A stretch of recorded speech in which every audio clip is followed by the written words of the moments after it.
What's up? Brian Sosa here, Locker Room Talk intern. I'm going to give it a little bit to see for a few more people to get on. Make sure the feed and everything's running well. All right, 6:15. Go ahead and start. All right, so I'm Brian Sosa here, Locker Room Talk intern. Happy New Year, happy holidays. Glad to be back. First video of the 2018 season for Locker Room Talk here. And tonight I'm going to be talking to you guys a little bit about nutrition and strength training for athletes, as far as high school athletes and preparing for the college nature. For me, coming in personally, I didn't know much about strength training and nutrition in high school until about my senior year, and that I felt like that definitely lacked a little bit. But it is crucial part of being an athlete, excelling in your sport, and staying on top of your game, because of the fact that nutrition goes a long way, strength training goes a long way, and that strength training and nutrition are the difference between being good in your sport and being great in your sport. If you plan on playing at the collegiate level, every college program has a strength training program. Each one's a little bit different just depending on the facilities that each school has and the kind of money they have allocated towards the strength training. And so, like, for me personally, large schools normally have a varsity weight room. Other schools kind of just have their weight rooms where it's a general population weight room. Is your coach will give you maybe a general workout plan. You kind of have to follow the plan, and that's how you go about getting your workouts done.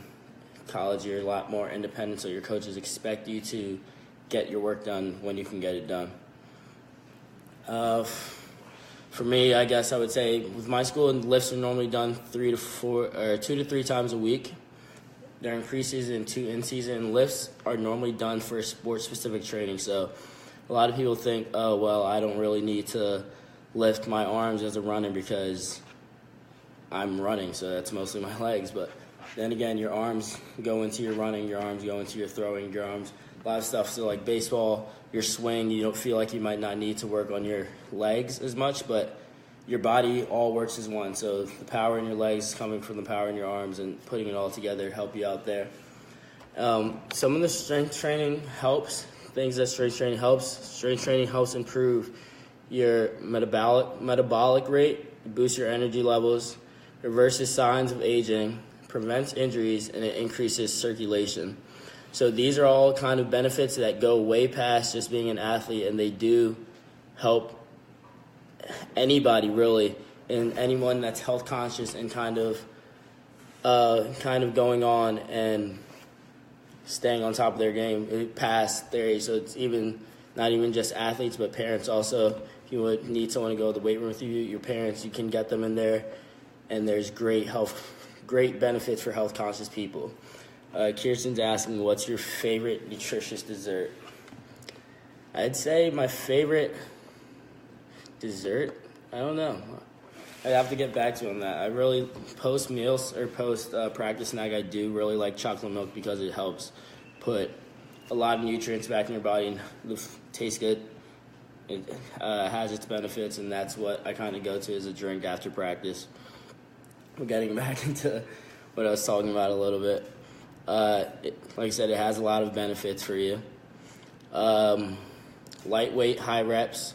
So for our females that don't enjoy lifting, there are ways for you to get the same benefits in without feeling like you're bulking up or getting too big, and that's by lifting weights and doing light weights with higher reps. You still get the strength in, but you're not training the muscles as much for strength, and I'm going to hit that later on when I talk about our toning training as opposed to our powerlifting and our hypertrophy training.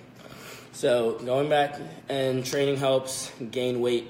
So with college athletes, college coaches, size does matter to college coaches. As much as people might say that, oh, well, if you're talented, college coaches won't overlook you. College coaches do look for athletes that have the size and that are able to play, and coaches that are able to play and compete, and coaches also look out for the safety of their athletes. So if you don't have the size, coaches are going to try not to get you on the field against maybe what could be a 6'5", 300-pound lineman when you're 5'10", 170 pounds. So it's kind of, you gotta know that the size does matter to college coaches, and it does play a factor in helping pique a coach's interest with you. Fun fact: muscle weighs more than fat does. So there you go. Is another reason to get in the weight room. If you're in the weight room, you know that you're building your muscle, and that's helping to replace the fat in your body. So you could stay the same weight, but you're getting the fat's disappearing, but the muscle is increasing. So it's a win-win for you. As you lift, your metabolism speeds up with continuous exercises. And to gain weight, you focus on the major muscle groups, since those are those muscles weigh the most. So you want to focus on those muscles, and those are that's where the health part of it comes in. If you're planning on losing weight, about 30 minutes daily of aerobic and weight exercises. That goes back to, like I said earlier, maybe a lighter weight session, but more reps to tone the muscles. Kind of a lot of even toning muscles. Even it's not even just for losing weight, but in season you kind of don't want to bulk for certain sports. You want to cut down the weight, and this goes to even like sports like wrestling, where an athlete needs to cut down weight and needs to meet a certain weight. They have to be able to still stay strong, but stay light, in a sense, if that makes sense to you. So the type of strength training programs that there are for me that I see are circuit training, which we do a lot of for me personally with my sport. With track and field, we do a lot of circuit training where it's just maybe 5 or 6 exercises you go through with 30 seconds at each exercise. You take a break and you run through it maybe 3 or 4 times. That's the type of workouts that you can do anywhere, really. On a day like this here where it's snowy outside, we had circuits inside, and people that couldn't make it to practice were able to do that in the comfort of their homes. So that's always an option to get a workout in. There's powerlifting training and hypertrophy training, which increases the muscle, and this is done with multiple sets and higher reps, between 5 to 12, depending on the weight, with about 45 seconds rest. And these exercises are kind of your bench and your squats. And then the toning training is certain things with lighter days, maybe 3 exercises, 2 to 3 sets of 8 to 12 reps with 30 seconds rest in between. Kirsten asks, what biggest mistake one sport athletes make? What's the biggest mistake one sport athletes make with strength training? I feel like I'm a little bit confused with that, but as I'm understanding that, I would say the biggest mistake athletes make with their strength training is they don't take it seriously. High school, you might see some people in the weight room, they'll get in, they'll lift up a few dumbbells, and they'll just get out there just because they have to stay there, in a sense. So it's like, all right, I'm here pretty much. They go just so they can say they're here.